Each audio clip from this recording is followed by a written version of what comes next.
अम्बा महाभारत में काशीराज की पुत्री बताई गई है। अम्बा की दो और बहनें थीं, अंबिका और अंबालिका। अम्बा, अंबिका और अंबालिका का स्वयंवर होने वाला था।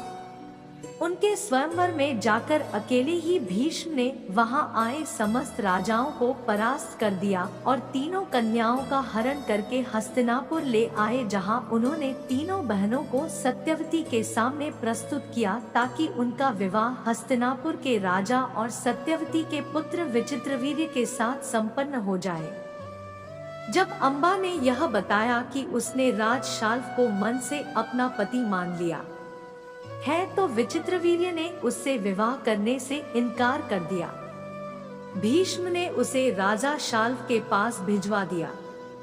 राजा शाल्व ने अम्बा को ग्रहण नहीं किया, अतः वह हस्तिनापुर लौट कर आ गई और भीष्म से बोली, हे आर्य, आप मुझे हर कर लाए हैं, अतएव आप मुझसे विवाह करें। किंतु भीष्म ने अपनी प्रतिज्ञा के कारण उसके अनुरोध को स्वीकार नहीं किया। अम्बा रुष्ट हो गई और यह कहकर कि वही भीष्म की मृत्यु का कारण बनेगी, वह परशुराम के पास गई और उनसे अपनी व्यथा सुनाकर सहायता मांगी। परशुराम ने अम्बा से कहा, हे देवी, आप चिंता न करें, मैं आपका विवाह भीष्म के साथ करवाऊंगा। परशुराम ने भीष्म को बुलावा भेजा, किंतु भीष्म उनके पास नहीं गए। इस पर क्रोधित होकर परशुराम भीष्म के पास पहुँचे और दोनों वीरों में भयानक युद्ध छिड़ गया। दोनों ही अभूतपूर्व योद्धा थे, इसलिए हार जीत का फैसला नहीं हो सका। आखिर देवताओं ने हस्तक्षेप करके इस युद्ध को बंद करवा दिया। अम्बा निराश होकर वन में तपस्या करने चली गई, जहां उसने महादेव की घोर तपस्या की। महादेव उसकी तपस्या से प्रसन्न हुए और उसके समक्ष प्रकट होकर उसे यह वर दिया कि वह अगले जन्म में भीष्म की मृत्यु का कारण बनेगी।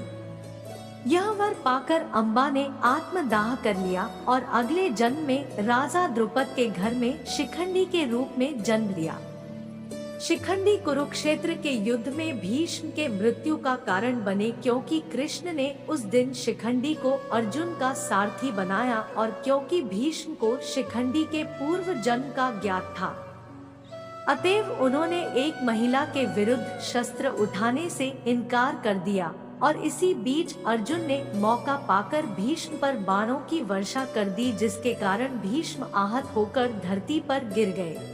अगर आपको ये जानकारी अच्छी लगी हो तो चैनल को सब्सक्राइब करना, वीडियो को लाइक, शेयर करना और भगवान की ऐसी और दिव्य लीलाएं जानना चाहते हैं तो इस चैनल में विजिट करें। धन्यवाद।